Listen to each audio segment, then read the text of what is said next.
This will be a nighttime reading to my baby. Well, push it sleep, that's for sure.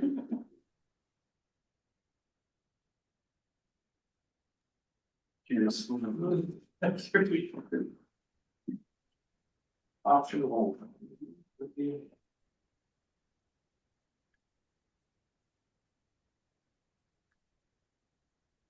So Michelle, what we need to do is.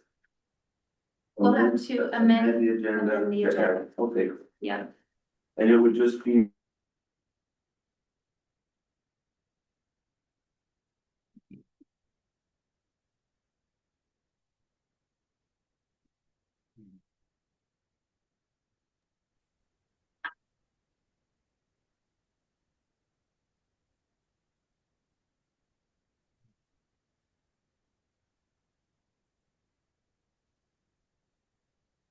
Well, I show that it's 10 o'clock, and so we'll call this Ben-Franklin Council of Governments Board meeting to order on June 20th.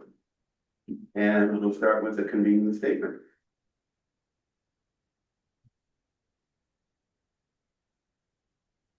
Before we begin, translation services are available free of charge upon request. Antes de que comencemos, servicios de traducción de forma gratuita son disponibles bajo petición. Ben-Franklin Council of Governments was established by a voluntary association of local units of government in 1966 with the vision of providing a forum for improved communication, multi-jurisdictional decision-making, regional planning, and the capacity to serve as lead agency in providing multi-jurisdictional programs. The services provided to the member jurisdictions are outlined by interlocal agreement and can evolve with the needs of the region. BFCOG currently fulfills the following designations on behalf of the Benton-Franklin region: Regional Planning Commission, Conference of Governments, Regional Transportation Planning Organization, Metropolitan Planning Organization, Transportation Management Area, and Economic Development District. The BFCOG Board of Directors simultaneously serves as the governing body for the Benton-Franklin Council of Governments, Benton-Franklin Metropolitan Planning Organization Transportation Policy Board, Benton-Franklin Walla Walla Regional Transportation Planning Organization, and Benton-Franklin Economic Development District. We share this information at the beginning of each board meeting to provide context to the information shared and the actions taken during the meeting. Before we begin, translation service. Great, thank you for that. Our next agenda item is roll call. Michelle, would you do roll, please? Yes, Ben-Franklin Transit. And I believe that Thomas is here. Is here? Yeah. Okay. Benton County. Michael Alvarez is in Yellowstone National Park. He is gone, yes. City of Benton City. Here. City of Connell. City of Kennewick. Here, Gretel Crawford. I'm Trumbo, alternate. City of Pasco. Charles Grimm here. City of Prosser. Here, Marcelo Sanchez. City of Richland. Here, Joanna Jones. City of West Richland. Kate Moran, present. Franklin County. Port of Benton. White Cat. Port of Kennewick. Skip Novakovic. And Port of Pasco. Jean Reichman. Washtenaw South Central. Brian White. You have a quorum. We have a quorum. Thank you. Do we have any guests we need to introduce at this time? All right, seeing none, Aaron, would you lead us in the pledge, please?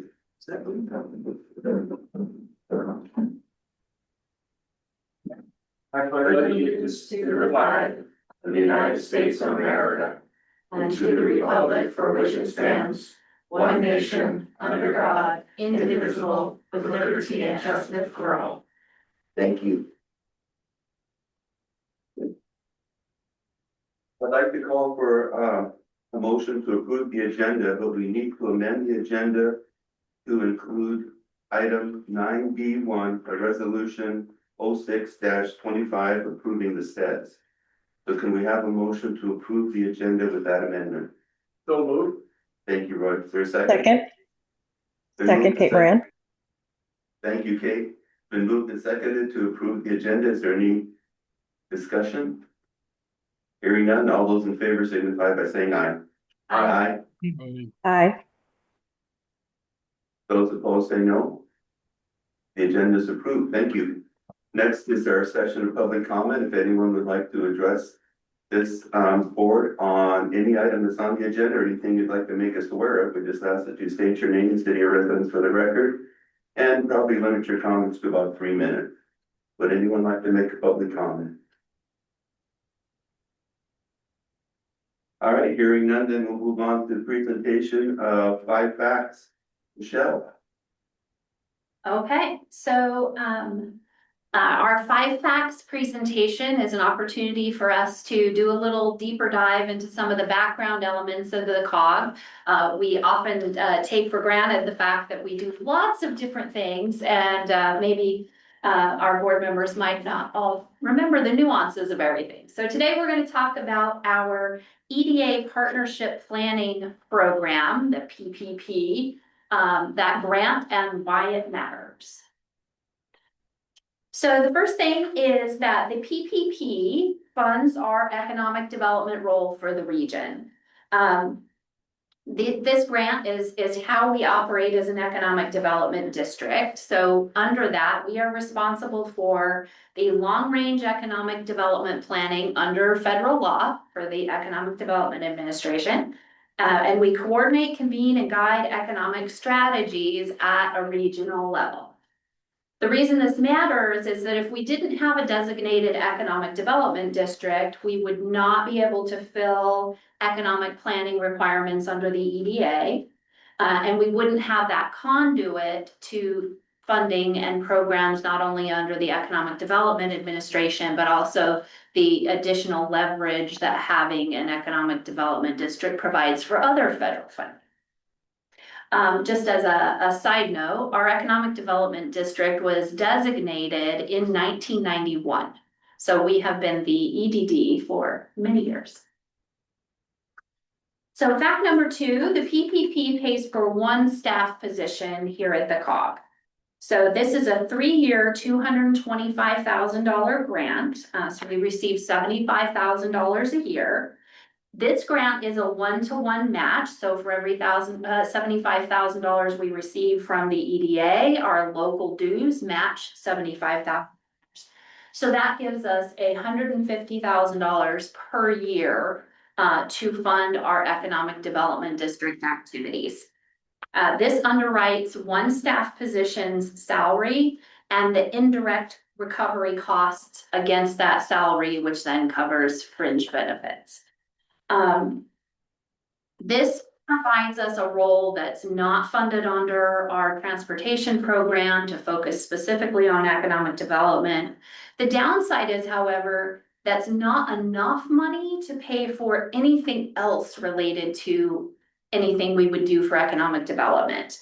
So for example, professional development for that staff position, association memberships for organizations like the National Association of Development Organizations that does a lot of development and training for economic development districts, activities that we might do under the Washington Economic Development Administration, mileage, any of those extra activities have to come out of our general operating funds because there's not enough money specific to that funding program.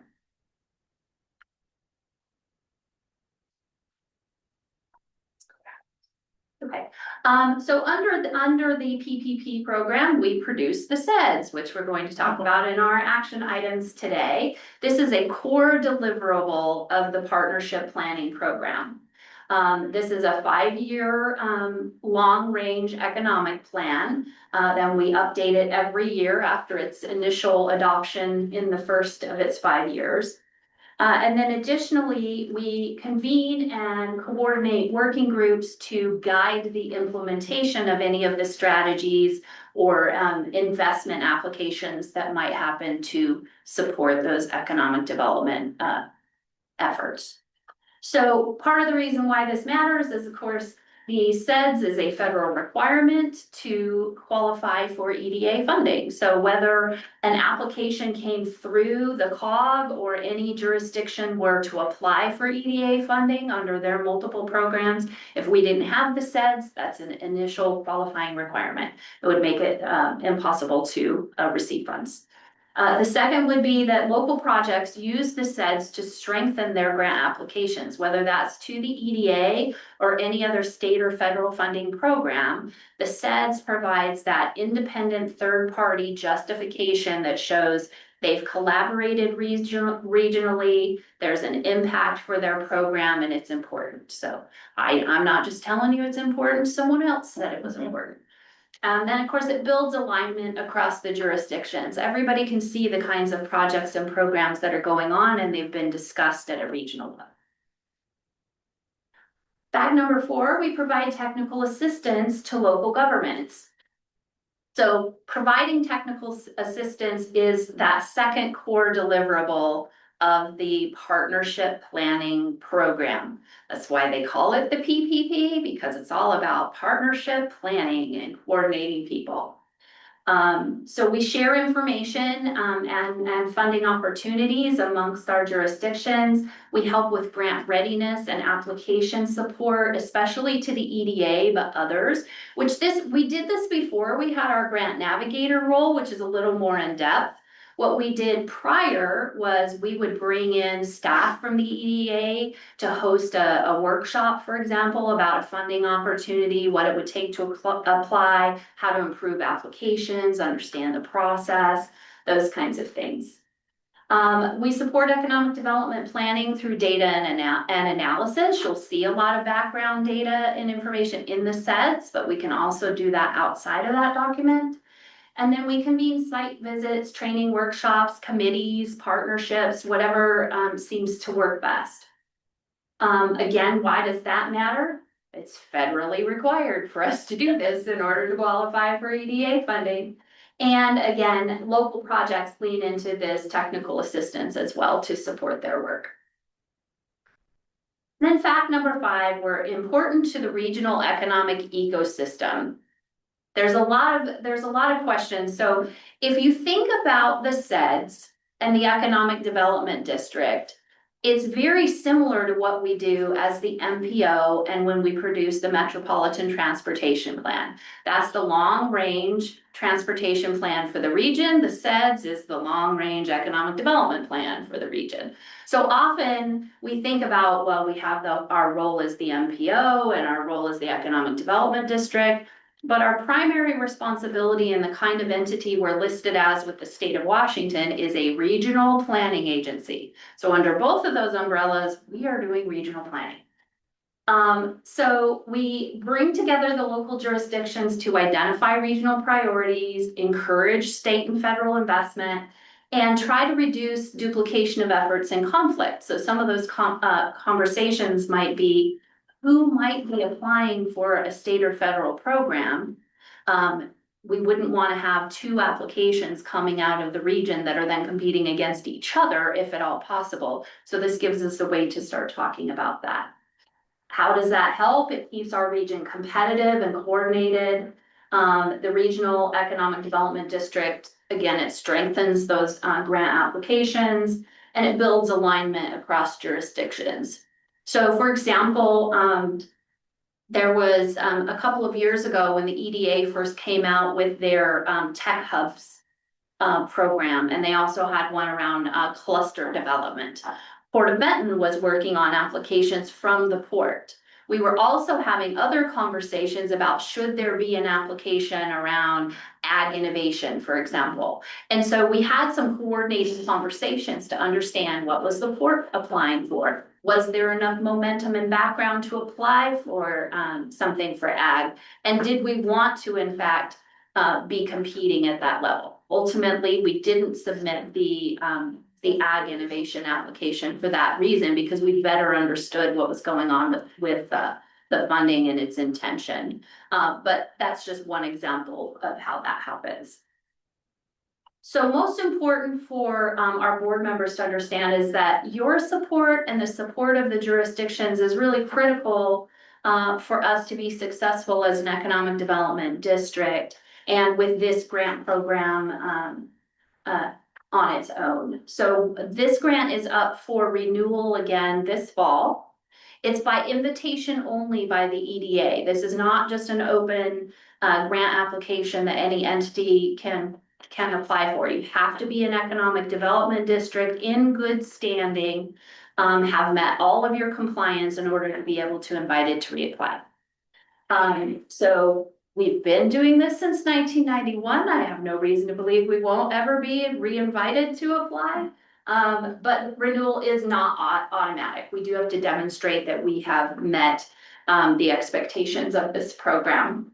Local funds are required to match the funding, but also to support other aspects of the district. We get this question a lot. Well, what's the COG doing for economic development, and why is that different from our city economic development staff or TriDeck or one of the other entities? And again, it's the same way the MPO and our planning staff is different from the city level staff members or WashDOT, for example. It's just another way for us to bring all of those independent groups together to try and have a better picture of the regional level activities.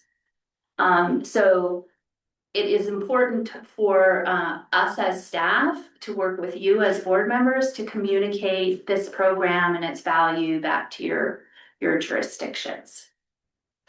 So any questions about the PPP program?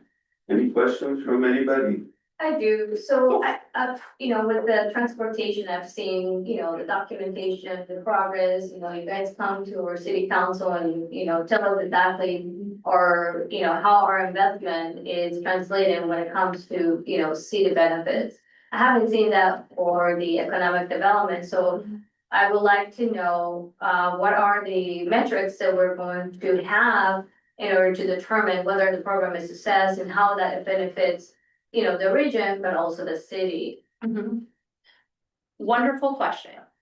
And if I'm going to be brutally honest, a lot of our efforts around economic development, I'm going to say pre-COVID, our work with the SEDS was very rudimentary and basic.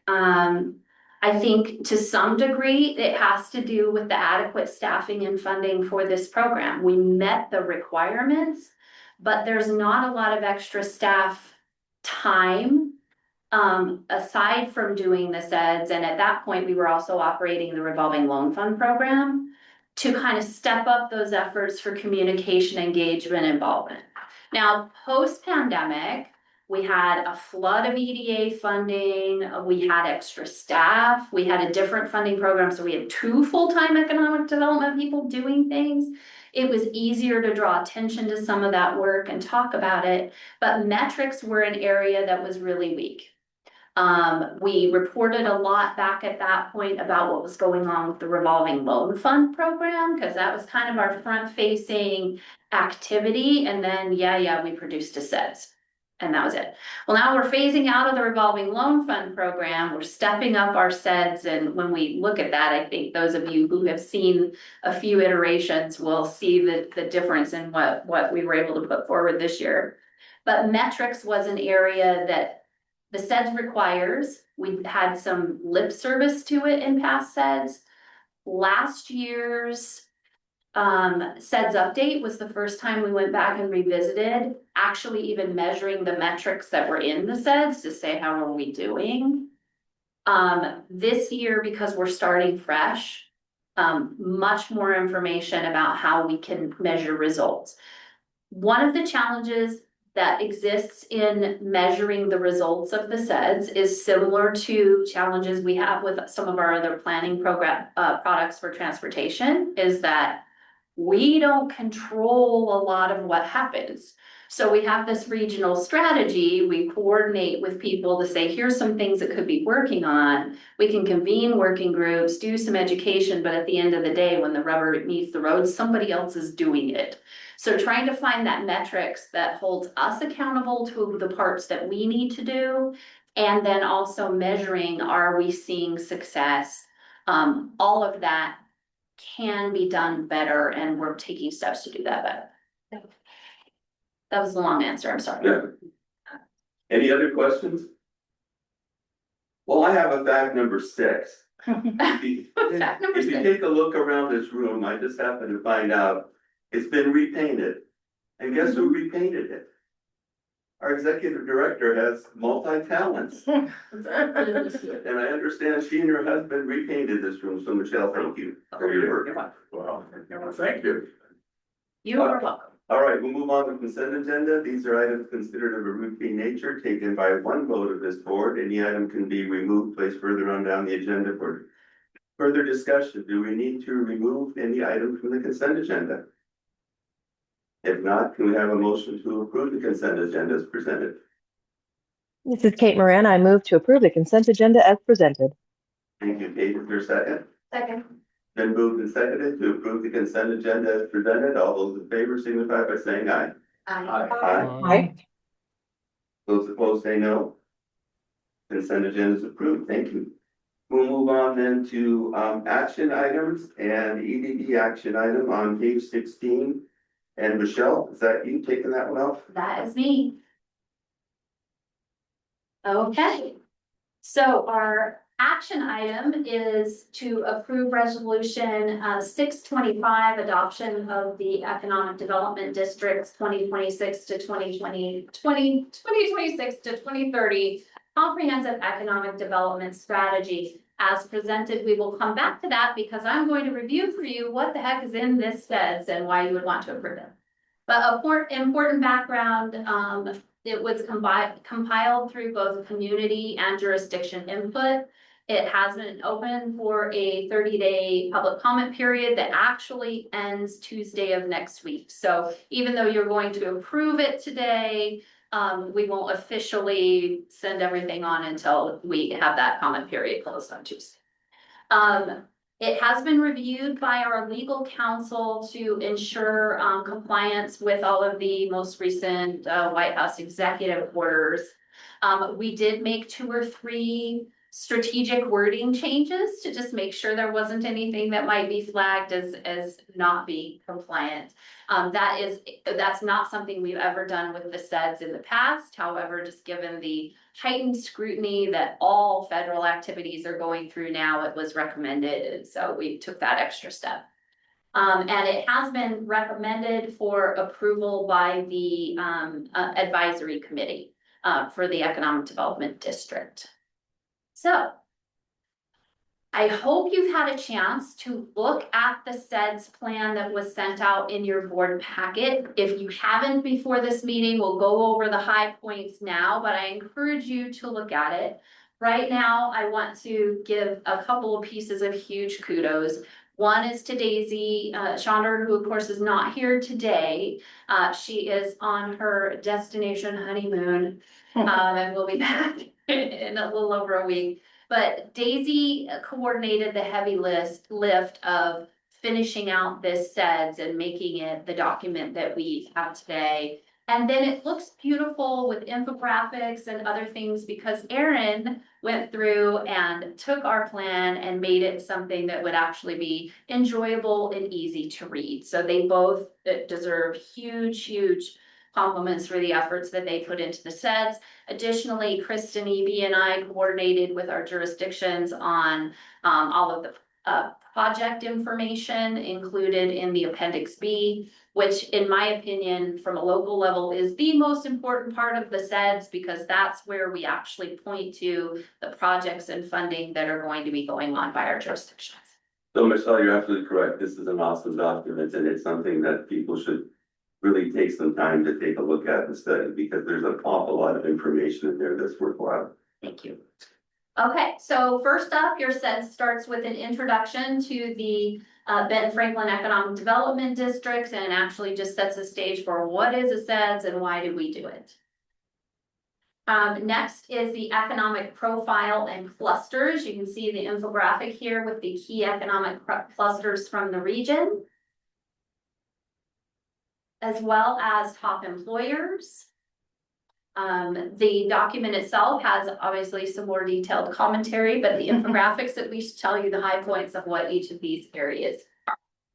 So, this information will be part of what we update annually. If we saw a major shift in one of these areas, that's where you'd see a change when we do our 2026 update. We have the economic profile in clusters going on in that section. For the first time, we were showcasing what we were calling strategic development areas. So most of the jurisdictions have at least one, and that's one of those larger areas where growth and development, infrastructure projects and funding might be necessary. So I pulled out Lewis and Clark Ranch as an example, but every one of the areas listed on the right of the screen has a write-up with some sort of a photo, map, information, and a description of what is happening in that development area. Then there's the regional economic summary. This is just a high-level summary of the economy of the region. We get this data from a couple of sources, including the oh god, a different name in Washington. I always want to revert to the Idaho, like the Economic Development Office, but Isaac Soljek from OFM, thank you. They provide a lot of this economic information as well as data from the American Communities Survey, from the census. SWOT analysis, we won't spend time deep diving into that because we did that a few meetings ago, but what I wanted you to be able to see is how Erin has kind of synthesized that information into its own graphic, a very easy way to see what the strengths and weaknesses are. They're color-coded, opportunities and threats show up in the document itself. Next is the strategic direction, which actually highlights the vision and strategic priorities then of the SEDS. The vision of the district is we envision the Benton-Franklin region as an innovative, resilient hub for business and entrepreneurship, where a wide range of industries thrive and provide accessible family wage jobs. With strong partnerships, adequate and resilient infrastructure, and a skilled workforce, the region will demonstrate resilience in adapting to an evolving economy. Vibrant communities, excellent education, and ample recreational amenities will create an economically sustainable environment where businesses, workers, and families prosper. So we vetted the vision through the advisory council. Went through a few edits to make sure that everybody was comfortable and felt like that was something that we could strive for. So the strategic priorities, they are not ranked in any particular order. They're just lettered A to E for reference. They each have their own icon, their own color to make it easy to follow those through in the document. But the strategic priorities are adequate and resilient infrastructure, economic resilience and disaster preparedness, efficient and effective collaboration, strengthen and diversify industries, and workforce development. Now you see these are very high level priority areas that cross jurisdictional boundaries, and they do focus a lot on resilience because that is a priority for the EDA, especially post-pandemic. How are we looking at our infrastructure? Do we have redundancies? Are we looking at our industry sector groups, making sure we're not overly reliant on one or another in a way that might cause problems? So I just pulled up one example of the strategic priorities. This would be B, economic resilience and disaster preparedness. For every priority, there is a description of the priority area. And then broken down for the strategies itself is the approach, what will guide the regional economic development efforts in this area. The implementation strategies, how can these strategies be implemented? Metrics, what indicators will we use to measure effectiveness? And there's one for every strategy, getting back to Joanna's question. And then key partners, who are the partners that would be engaged in that particular strategy? So we have that across all of the priority areas. And then on the bottom of every priority area is essential factors to consider. And that's workforce development and economic resilience. So resiliency is throughout the entire document, but specific to the strategies, what are extra things that might need to be considered, again, because workforce and resiliency are the two primary priorities of the EDA. So then we get to the implementation section of the SEDS, and it starts out with a graphic that just outlines each entity that is involved, their particular role and general responsibilities and activities. So we've got our staff, the board, which of course is you are both the board of the Council of Governments and the Economic Development District. The advisory committee, which is our local group, includes both the professional economic developers in the region and also representations from industry, so that we get both of those voices. Working groups is something that's been newly added to the SEDS, where we take that next step from producing a plan to helping to guide those implementation activities. We would use working groups for any of these specific strategies. So they're not showing up to a monthly advisory committee meeting, but as we need to convene the right voices in the room to work on any given strategy, that's what those are used for. And then additional stakeholders for advisory or information. For each of those groups, there's a graphic and a more detailed explanation of their role. So I put up, for example, for you, regional and local economic development stakeholders, which talks about what are their responsibilities in relation to the district and the SEDS, like participating in implementation meetings or identifying opportunities, and who those stakeholders might include. So in this group, you're seeing local economic development professionals, nonprofit and community organizations, representatives from the Workforce Investment Board or other groups, state or regional economic agencies. So again, there's one of those for every one of the subgroups that might be engaged in the SEDS. Plan maintenance is described. As you all know, we do an annual update. So once the SEDS is formally adopted for its next 5 years, then we begin its annual maintenance activities to make sure that it's always currently representing what's happening in the economy. Again, a little more specific alignment of the roles of partners and the strategic priorities.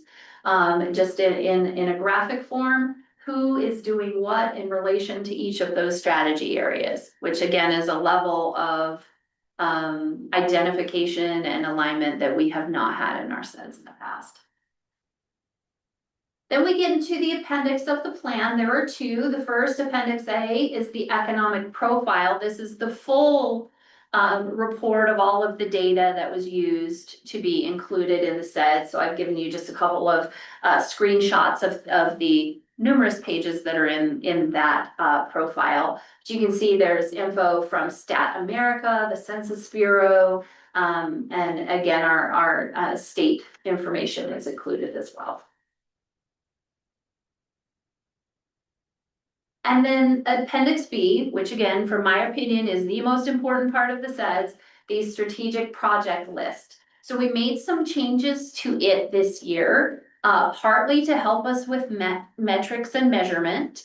One is that we added a funding priority. We had a huge conversation in the advisory council about should projects be prioritized? And it was more from the idea of, should we have a ranking of projects for the whole region? Like what's more important, like we do with on the transportation side.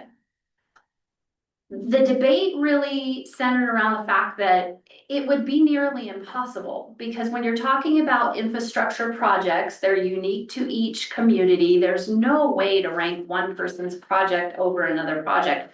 However, to help support our jurisdictions in seeking funding, we let them prioritize their projects using whatever prioritization they wanted, whether it was a time frame that they needed the money, or this was the most impactful. We did not define why they would rank them as important.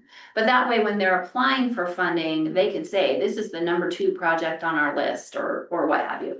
So ranking was important, a new addition. A brief project description, which we were missing in the past. We had a name of a project, and you could generally assume by the name what the project was. We wanted the description to help, not only to help a funder that looks at this list, but also to help Kristen as our grant navigator as she's looking for support and funding opportunities, that she understands what the project is to kind of help vet those opportunities. Total project cost, funding secured as of the date that the list was produced. Oftentimes there's a gap, and that's what we're trying to identify. The projected completion year of the project, understanding that most of the time that's dependent on whether we can get any money. And then the jobs forecast, either created or retained, that's one of the metrics that EDA is looking for. Our jurisdictions did a lot better job of providing that data to us this go around. We've asked for some of this in the past, but we didn't always get good information back. So more of the columns were completed with data this time than we've had before. Okay, and that is the end of my quick review of the sets. Go back to this, and are there any questions? I do. So you say that the projects, you're not really just definitely having a specific ranking, but then later on you said economic development is based on jobs. So why not tie those projects based on the number of jobs or the tax revenue, which are basically very much, related to what economic development really comes down to, right? So why not make that a part of that ranking? So in order for those projects to be at the very top, should be based on how many jobs are you creating with that new project, and how much revenue is really being generated in order to reduce the overall tax that the city residents has to pay by bringing in those new tax dollars. Just curious as to why was that not part of it? I would say from our perspective, it's about baby steps.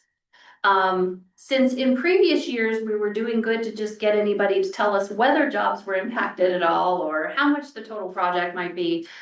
Just getting the information and allowing for the idea of a ranking was a good place to start.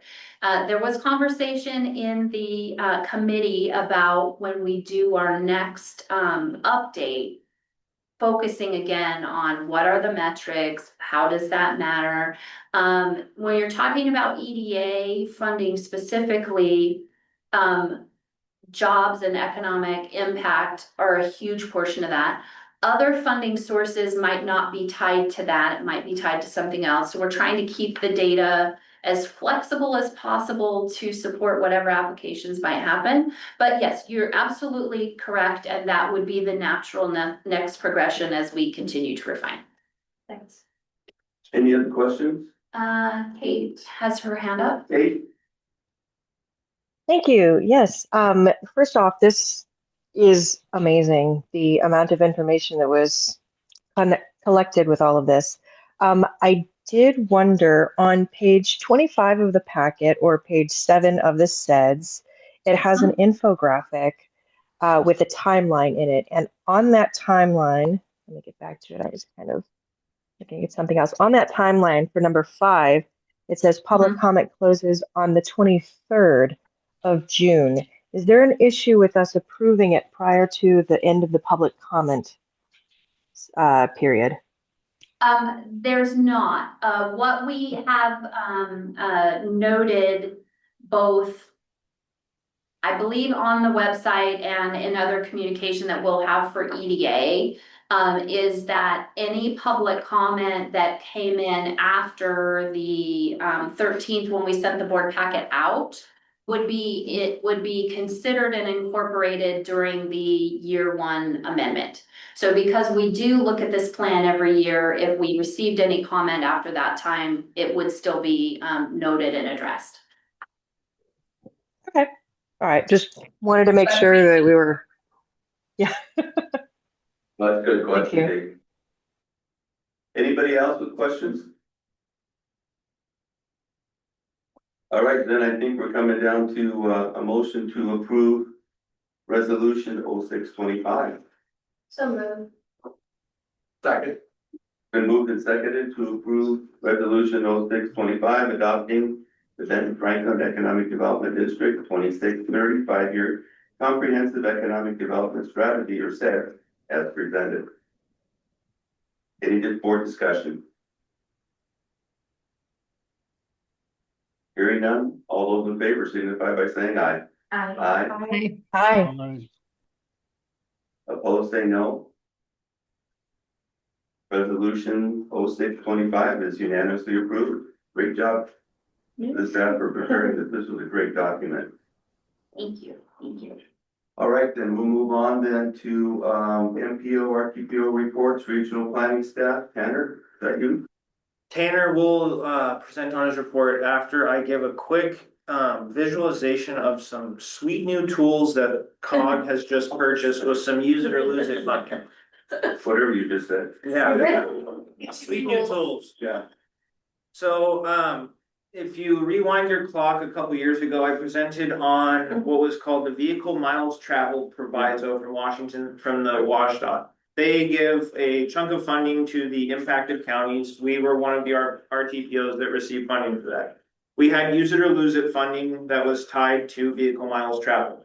And as we're getting to the end of the biennium, we needed to spend the money on something. So we have spent it on, I will show two different things here. One is a GIS platform that will be a data visualization tool for VMT and greenhouse gases from all the different comp plans that are being updated. And then another one is a in-depth platform called Streetlight, which gives very detailed travel metrics, and we'll get into that. So the first thing is the GIS platform, and this is still in the very shell formatting. So if there are any things that you would like to see changed, I would be interested in having this data shown, please let us know. And the shell is being built out, and then swapping out the data is pretty easy after the fact. So there are different tabs with this GIS dashboard. So we have employment, we have housing, we have vehicle movements, freight, crash history, and then growth scenarios. The growth scenarios will be tied to the long-range transportation plan, so that is not complete yet. But some of the cool things that can be done within this is, looking at the traffic analysis zones, if we click on one of them, it will pop up a lot of different information. So from 2019 to 2045, those were the base year and then the horizon year within our last long-range transportation plan. That's why. So it's taking data from our travel demand model, and then also from the American Community Survey and the most recent census. So it shows a lot of different information of like the median household income, the total number of population, employment estimates, these different types of things that can be used when looking at different, we'll say specific areas. And then there's also employment growth areas. So where are jobs changing the most between now and looking into the future? Purple being minus, yellow being growth. What was another good one? Housing. Purple. I didn't see purple. Maybe it's just my eyes. Oh, yeah, if you can see some next Down, to if you can see area. my cursor.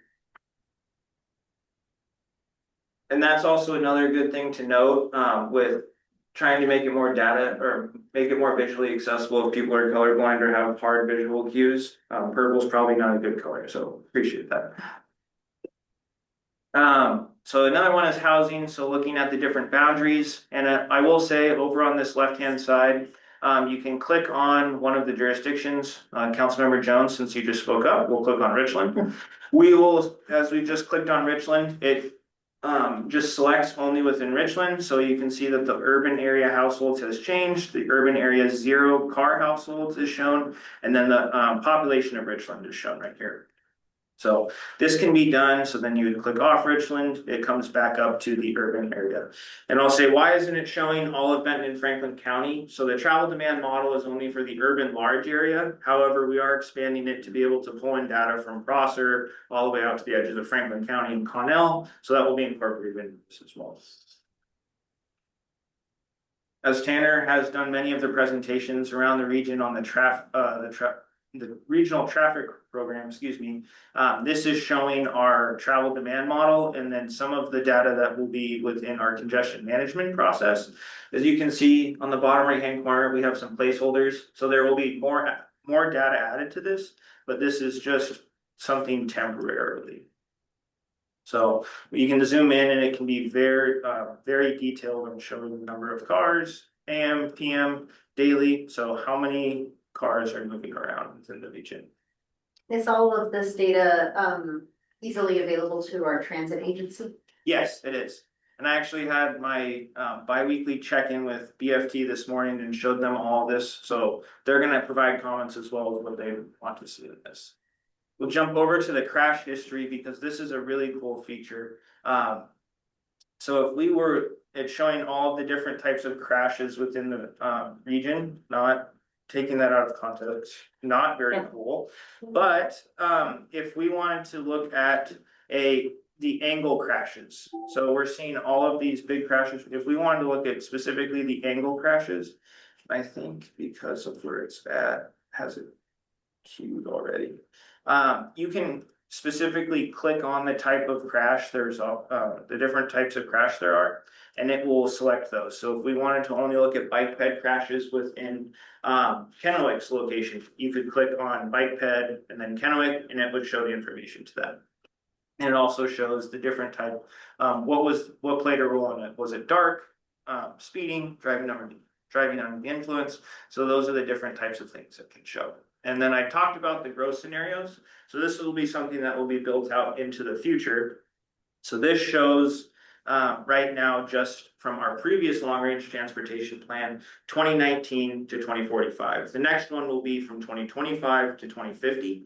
And these will show the different 5 scenarios that will be coming within the long-range transportation plan. So number 1 would be data from comp plans. Number 2 is a low growth scenario. Number 3 is a infill growth scenario. Number 4 is a suburban growth scenario, medium growth, and then number 5 is a mixture of all at a low growth.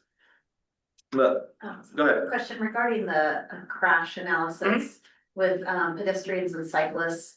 I have heard some concerns from folks that certain crashes involving pedestrians or cyclists are not registered because they don't cause a certain they don't reach a certain threshold of property damage. That's so there was a family here whose middle school age son was hit, his bike was totaled, he was riding back from school, but because it's a $200 bike, it didn't really appear on the city's records of crashes that happened. How do we access sort of a fuller picture of what's actually happening on the streets? That's an excellent question, and it's something we're trying to solve. And I'll say that I know that that might have been in the city of Richland. The city of Richland, we've worked closely with, and we haven't received the data yet. But yes, Washington State Department of Transportation, and I'm not throwing Brian under the bus. Brian would know that it's as much, the data is only as good as you can receive it. And the data that is shown here with crashes is based upon police reports. And it's only shown, so it's $1,000 is the minimum. And if it's under 1,000, then it's not reported. The city of Richland has said that they keep their own internal data on a crash that is under 1,000, so we can match it up. We're hoping to be able to get that data and then add on different jurisdictions. However, that's also a big undertaking from the police departments to be able to provide that to us. So it is definitely a missing data gap that we're trying to fill. Good question. Yeah. That's it really came up during our comprehensive safety action plan development. So back to the growth scenarios, we have the 2019 to 2045, and I outlined them. So it shows the different household growths. A really cool thing so far is just looking at the level of congestion. So this highlights, and as a very simplistic form, red is bad, blue is good. So you can see in where there will be congestion in 2045 versus today. And this is based upon our travel demand model of a volume over capacity of 0.7, which is essentially how many cars are going through an intersection versus how many cars can actually fit through the intersection during a period of time. Oh, go for it, Kate. Hi, yeah, sorry, I didn't want to dig too deep into a rabbit hole, but I was just curious with that dollar amount, is that including medical bills or is that just property alone? Property alone. Okay, thanks. So that is the quick and easy view of our GIS dashboard. I'll say even showing you all this on the laptop screen versus a big monitor, I'm noticing some different visual cues. So if there are anything that you've noticed, such as the colors or other data that you'd like to have presented, please let me know. Kate, and I see your hand raised. Yes, sorry, this is for a different thing now. This is related to that. So I am on my iPad right now trying to figure out where to see this. Where exactly on the website is it where we can find this map? It is not on our website yet, as it's still in the Okay. draft form. It should be live by the end of the month or just after the 4th of July weekend. Okay, because I am on the website looking at the data and resources where it says interactive map library. And would it be in one of these? Because I'm trying to open up these and it's bringing each of these to a blank page. It will be located on that page. Those are from our previous websites. Visuals for our plans. So what you're seeing here is not on our website, but it will be soon. Okay, so then the items that are in the interactive map library, should they have something that you could actually see when you open them up? Because I'm trying to open them now and it's showing up blank on all of them that I'm trying to open. Okay.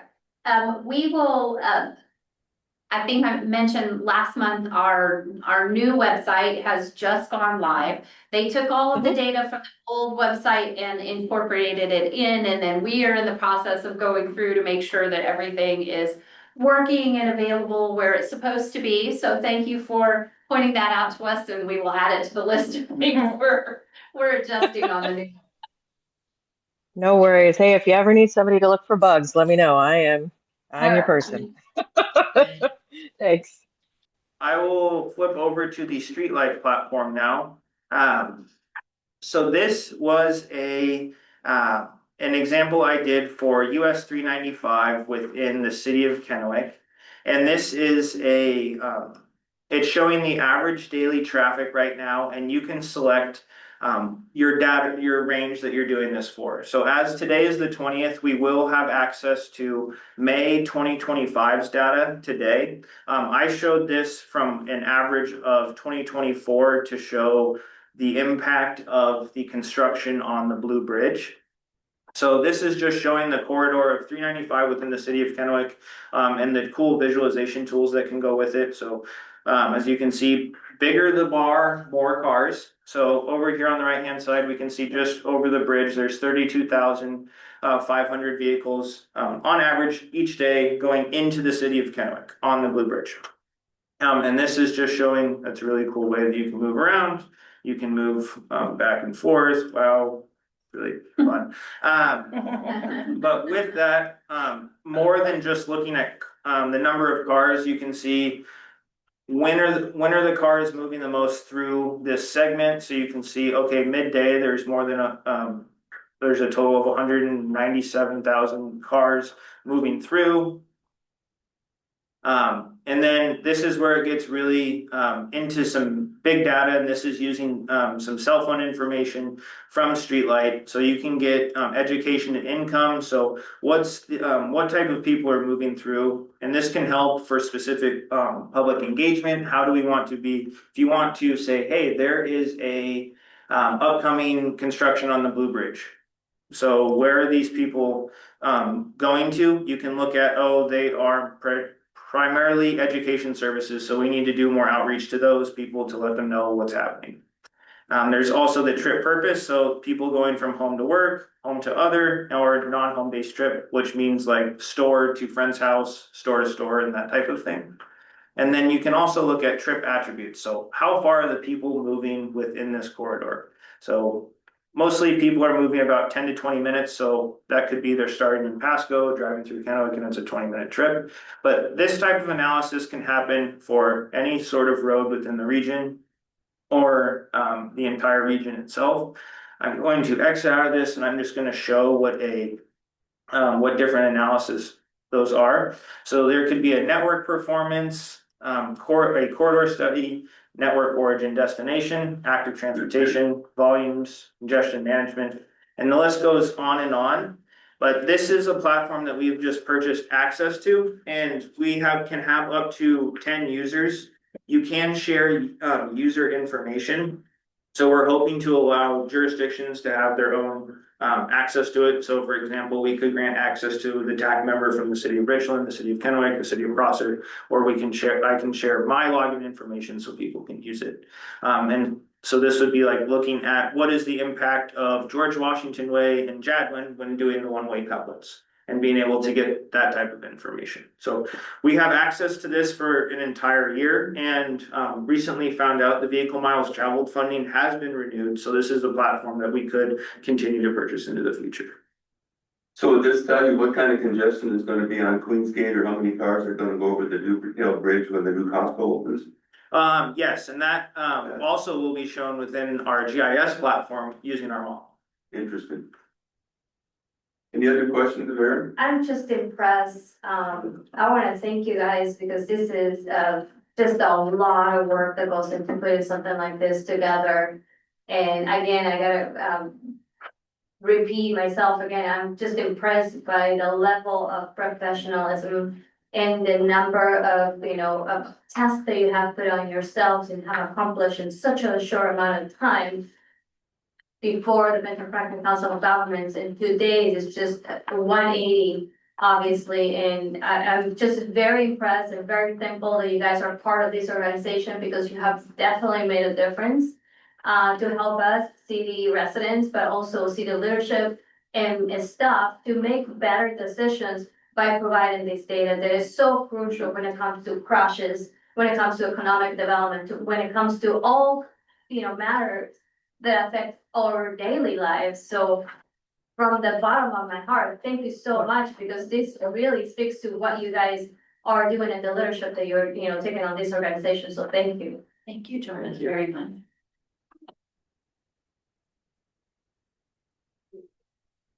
Kate, you have a question? Really, I just want to echo all of what Johnna was saying. This is amazing, all of the stuff on here. I am very excited for when it's live because I have a feeling it's going to be my new hyper focus for the next several weeks once it's live. So thank you for that. So please do let us know as soon as it is live because like she was saying, yeah, I have a feeling that there is a lot of really good information that we can get from this. And also, I'm looking forward to seeing if there's any way that maybe we can help with trying to find that way to fix any of the garbage in, garbage out that may happen with some of this stuff. So thank you again. Kate, when Aaron showed me both of these platforms earlier this week, I'm not a planner, by training, and even I'm like, ooh, this is we do this, we do that. We talked about 2 or 3 things that, while we have the platform and it's not its original VMT purpose, but how could we incorporate what we got from the Safe Routes to Schools? Is there stuff from the SEDS that should be shown in there? But also as a reminder to everybody, and I know Aaron will be covering this more with the TAC too, but this is a great example of how the COG can be leveraged for data and other programs. Purchasing the streetlight program, I mean, it was an investment for sure. This is a Cadillac kind of version of data. But if we purchase it on behalf of the region, and especially if we can leverage other funding to do that, you know, then the local match on that is only that 13.5% of the total, then shared by everybody versus what an individual jurisdiction could purchase. So there may be things that we're not leading out and say, hey, there's this technology that we could do for you. But if we learn that jurisdictions are making investments in technology or data or other things that could be easily shared across the region, we definitely want to hear about that. Because if we can save you money, then you can leverage those dollars in other ways. Aaron, anything else? No, hand it over to Tanner. Tanner, you're up. Alrighty. Thank you very much. Good morning. Just a little update on the TIF obligation authority status. As an MPO, we are required to coordinate with local jurisdictions and ensure that projects are the money that they receive are being utilized. And each year we are given an obligation authority target for the 2025 federal fiscal year. The target is 9.24 million. To date, we've had 3 projects obligate for 4.7 million, leaving the remaining target at 4.5 million. And we have to meet that target by September 30th. We're optimistic that we're gonna meet that target. One of the TIF amendments was the Pasco Road 76 overpass, which just received fundings through the call for projects. And that's 2.4 million, and once that amendment's approved, they're gonna try to spend that money as fast as possible. So fairly optimistic, and if you have any questions, feel free to ask. Any questions from anyone, Tanner? Good job. You must have done a good job. Nobody has questions? Thank you. Great, thank you. All right, what's up next? All for projects? Yes, we are just, I wanted to say thank you to everybody for participating in the Call for Projects award ceremony that we did earlier this month. It was a idea that came to fruition, and I want to give a special shout out to Elizabeth Garcia, Lacey, and Kristen for making this idea into a reality. And then thank you to all of the local jurisdictions for participating in this. This is something that was a first of its kind here at the Council of Governments, but who doesn't like receiving a big check? We will make sure that we keep this idea going for all call for projects going forward. And then thank you to Skip for being our MC and master of the ceremony. Yeah, it was an awesome ceremony. Yeah, really good. And Michelle, I guess it was so great that somebody else has even asked for your help on. Yes, City of West Richland is getting ready to do a groundbreaking event for one of their big transportation projects, and Roscoe specifically reached out and said, who did that for you, and can they help us with some logistical help to plan our event as well? So we will do what we can to assist. Yeah, it was great.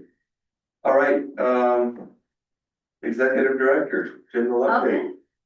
All right, well, we're gonna do our Economic Development District and Local Government Programs report, and I'm actually gonna turn it over to Kristen, let her handle that today. Okay. So our first thing up is the Digital Discovery Day. This was an event at CBC, and it actually is the event because of a grant that was awarded that we helped with. So that's really great. This was for digital equity. We have about 89% of people in the Benton-Franklin County that have access to the internet broadband, 11% don't. And so this grant is to help kind of bridge that gap. This was the event that they started with as a community event to reach out to people, and some of our BFCOG staff volunteered at it. So we wanted to highlight that. And they will be having more events as they come up. So we'll talk more about that as they have additional events as well. Our next is just kind of the SEDS update. Obviously, we've talked a lot about this. Our EDAC approved the SEDS to be released to the board on the 3rd of June. We just approved that today, yay. And so we will submit that on the 30th. And then our next thing is we have our next Congressional Connections meeting coming up. This was at the request of our federal delegation staff. And so we will have each member of our local staff from Cantwell's office, Murray's office, Congressman Newhouse, and Baumgartner will all come here, and they'll be meeting with state legislators. And they'll be talking about session highlights, federal funding, and just kind of have a discussion between themselves. And so we said we'd help kind of coordinate that with them. And they'll be having that next month. And then we have had some grants released. We had 7 this last month from the Department of Justice, which is great. Those are ones that actually had been pulled back back in March. So those have been reissued. And one of them, I'll be working with Benton County on the prosecutor's office. We'll be submitting that in July. It's for a program that they've been working on developing. We had some funding options out there, but with changes in some of the grants, we had to stop some of those applications. And so this application is right on brand with what they want to do. And so we're working on that right now to be submitted next month. And the other one we're working on is with Benton County as well, with Tom French on a couple items that they're working on at the Benton-Franklin Fairgrounds. And then also there is a county park that needs new irrigation project. So we are working with him on getting that funded, and it looks like we have some state options. So we're working with him on that this next month as well. That's all I have. That's great, thank you. Yeah. Does anybody have any questions? Does that mean the federal government is reissuing some of those grants that were pulled back during the, Yes. the start of the year? Yeah. They're now releasing those funds? So they're not all exactly the same grants. They've done some updating for them, but yes, they are starting to release some of those. And the Department of Justice was the last one to kind of get pulled. And so to see those come back out as grant opportunities is a really good news. Yeah. So there definitely are some being re-released, and I'm getting more and more NOFOs all the time. So Now the broadband, I believe that was part of the energy program that was started with Biden, and my understanding was that those funds were going to be going away permanently. this Some was of those funds are back, so just curious to know if. So for the digital equity event, you may recall we signed on as a partner with the Columbia Connects Coalition, a very large regional coalition. They had applied for funding. They were actually the #1 project to receive funding before funding got pulled back. There's still a question whether that will be issued or not, but in the meantime, the coalition is still doing what it can with its partners to kind of keep some momentum. So this event was one of those efforts, spearheaded by the Goodwill Industries. Yeah, thanks. Kate, you have a question? Yeah, I was noticing the part about the parks and recs for infrastructure improvement to the fairgrounds. I was wondering, is that anything, are there any funding or grants possibly available for other types of parks improvements that you've heard of by chance? Oh, Or yeah. If you have specific park projects that you or your Parks and Rec director would like to talk about, any information I can get, I can definitely go and look for those funding sources. There are some out there, especially with the state. Okay, fantastic. Yeah, because I know that parks has always been rough. So thank you. Yeah, there are some specific ones, and the state also has rolling ones, so they're not on a time frame. They're based on need and availability. So yeah, just if you want to get in contact with me, or I can call you after this, Kate, and let me know who to contact, and I'd be happy to reach out to them. Awesome. Thank you. You bet. Just as kind of a quick note on the grant navigator process, we kind of have communication happening in 2 directions. One is that Kristen is reviewing and vetting the NOFOs that exist, and then passing on the ones that are most relevant, because obviously there's hundreds of grant opportunities that come about to our jurisdictions as she can do that. And then the other direction is we have individual departments at the jurisdictions that may reach out and say, we're specifically interested in support for this particular effort. Kristen gets some of that background information and then proactively starts to look for are there funding sources that could help? As you'll see, Benton County has been very proactive with a couple of their departments reaching out to work with Kristen. Benton City has had several requests that Kristen has worked on. The next step in the process for us is, now that we have the project list in the sets, Kristen will begin working with each of the jurisdictions to make sure she understands what those needs are and can begin to, in a more focused way, look for funding to support those as already having been identified priority projects. But so definitely make sure that your departments understand how to reach out to Kristen. We're doing what we can to also reach out and say, hey, we're here, let us help. Because we really feel like there's the potential for a lot of value here. But that will only be realized if we're actually able to connect over. I can suggest something would be what, you guys have done in the past, which is come to the city and do a quick 2-minute, 5-minute presentation to just kind of take the show on the road and tell us what you're doing and what you might be able to do for us. I think that would be helpful. Yeah, I can tell them everything that you can, but honestly, I'm not an expert. I don't know what you do exactly, but it's easier for you to come and then stuff to hear that directly from you. Yeah, I'd be happy to do that. That would be To great. the city council meetings, do you think that'd be most helpful? Yeah. Oh, yeah. That'd be helpful, yeah, I'd be happy to do that. I'd Okay. love to have people come and present to us. When Okay. Michelle does that once a year, we love Yeah. to hear exactly what you guys are doing and what you can do for us. Okay, Help us do better. I'd be happy to do that. Yeah, I just think even the, having that database, how much work that takes off of staff. Yeah. Analyzing, what is happening, what should we do next, how do we make those decisions, that's a huge, I can think load off of staff. All right, Michelle. Okay, I will zip through here because, it's a summer Friday. We all want to be done. Yeah.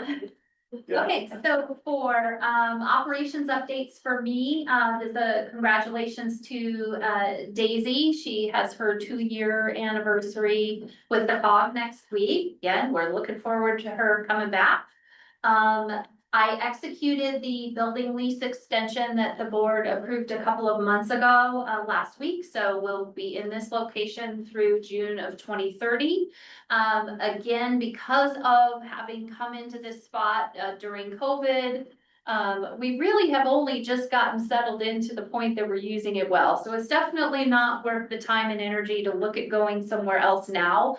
But as we get toward the end of this extension, will be a time for us to kind of revisit, is this the right place? Does it meet all of our needs, etc. We already touched briefly on the new website, which is live, although still a work in progress. Additionally, with last month's announcement that we received the grant from the Washington State Archival Office, Lacey will start working on the 2 compliance modules that'll be the add-on to the website. One is for social media archiving, and then the second is for to process record requests. Again, these are more compliance oriented. We realize that under the terms of the Public Records Act, we were not able to meet legal expectations when it comes to like archiving our social media, for example. And so this will be a way for us to do that, and it's add-on modules to our new website. So once we have the website, all the bugs worked out and our new modules in, we'll do a little show for everybody at that point. But we hope it will eventually, our new site will be much more interactive and user friendly. Policy review, as we've talked a lot about the executive orders, I've also talked to our legal counsel about strategically reviewing a handful of our policies that relate to executive orders about employment, hiring, administrative practices, because so much of our funding comes from the feds. We have to meet all of those standards. So we'll be working on that. And then also for building and staff safety, I want to express appreciation to the city of Richland. We had an officer from RPD come and tour our building with us and talk to Lacey and I about what are some strategies we can consider for improving just general safety. We are in kind of an off the beaten path location here in our little strip mall with now our giant government name on the outside of the building, which can invite people who have disgruntled thoughts or lots of opinions about what the government should or should be doing. They see Benton and Franklin and can assume that we are any one of anyone's governments to come visit. That combined with in the summer months when it's hot out or when the weather is really inclement in the winter, we see an uptick in visitors who are just seeking restrooms, water, a place to ask a million questions to get out of the elements. And it's not unusual for us to maybe only have one or two people here in the building. So how do we help employees be safe, have access to the building? But our only strategy to do that right now is to lock the front doors, which is against the fire code because our doors lock with a key. So we've got to look at maybe some potential adjustments for that. But the officer that came, Officer Fields, that came and talked to us, he's also going to come and talk to the staff about how to proactively handle unwanted or disruptive visitors in the event that we do have that happen. So we're just trying to be mindful about how to keep everybody safe. So the Mid-Columbia Building Appeals Commission, I'm just gonna own right now that this has been a high priority for me that keeps getting kicked off the top of the list by other more primary, more urgent, more important issues under the mission of the COG. However, in the last few weeks, I have spoken with Benton County and Richland and Kennewick and Pasco, all saying we really need to get this resolved. So I have committed that this will be my priority for July to just wrap up getting the original draft documents updated back to everybody so we can look at what would it take to resurrect the commission. So I hate to admit that I have not been able to get that done, but it's just a fact. It just has not been. I serve on the Association of Metropolitan Planning Organizations Leadership Roundtable. So I'm one of 4 executive directors in the country that's on this committee, and we put together a roundtable discussion about MPO leadership every other month. In July, I am presenting and leading the discussion about managing multi-generational work teams on July 30th. So I'm kind of excited about that because I do feel like that's something that we have done well. I attended a roundtable lunch with Congressman Baumgartner on May 30th that was hosted by TriDeck, and also got to participate in the Port of Benton strategic planning workshop last month as well. Thank you. For grants and programs, the FY21 Brownfield grant, we're in the last stretch. We're trying to get the City of Kennewick's downtown area wide plan completed. The goal is to have that done in August. Our grant extension expires at the end of September. So we're pushing right through to get that done. But also EPA has a contractor. It is the Center for Creative Land Use, and they are the organization that provides all the technical assistance support for the brownfield programs for EPA. They've got 2 staff that are going to be in town the morning of July 9th, and we're going to do some touring of our brownfields. They're looking for success stories and examples that can be used in their technical assistance efforts. So we will specifically be meeting with Mandy from the City of Richland and Matt Rasmussen from Benton County to look at the only example projects we have that look like some redevelopment was ready to occur. So of course, we had some involvement in the Old Economy Inn, which is now a a beautiful grass field ready for redevelopment. So that's a nice beginning to end project that had some affiliation with our grant. In Benton County, we've done a couple of site-specific plans. We did some assessments at the old KGH hospital that's now being redeveloped. As well as a couple of plans related to activities that may be occurring at the fairgrounds. So we're gonna go and look at those things, and maybe there'll be some exposure for that.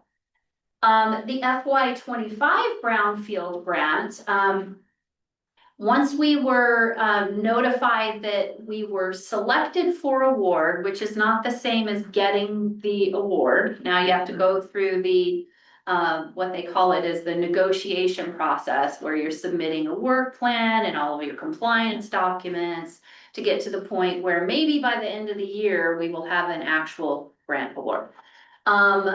They gave us basically 2 weeks to get the work plan and all the compliance documents turned around and back to them.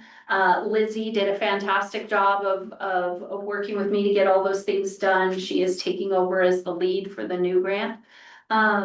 But now it's her, big hurry up, now we gotta wait again. And I think there's 2 iterations of back and forth on the draft, and then sometime during 4th quarter, we'll hopefully get grant documents. The Regional Future 2075, we're working on location and other logistics, and it's still my intention to have a draft budget and more information back to the board for either July or the August board meeting for that. I have one last shout out. The transportation team was at the Richland Farmers Market last Friday for our first summer public event. They were conducting a survey to support the new PED Trails plan. Yes, we did bikes last year. PED Trails plan, and they had 71 survey responses at the farmers market, which was really, really incredible. Oh yeah. Also, because I was only looking at from the last board meeting, Alex also had his 2-year anniversary on June 7th too. So Alex, Congratulations. yes, thank you. Thank you for, I would have missed it. So thank you. That's it for me. Any questions of Michelle? All right, is there any other business to take before this board at this meeting? Seeing none, I have that it's 11:20. Our next meeting is July 18th, and we are adjourned. Thank you. Okay. Thank you, Skip, your mission has been needed. I love that. Somebody told me about the great, that was new or something, and I forgot the name.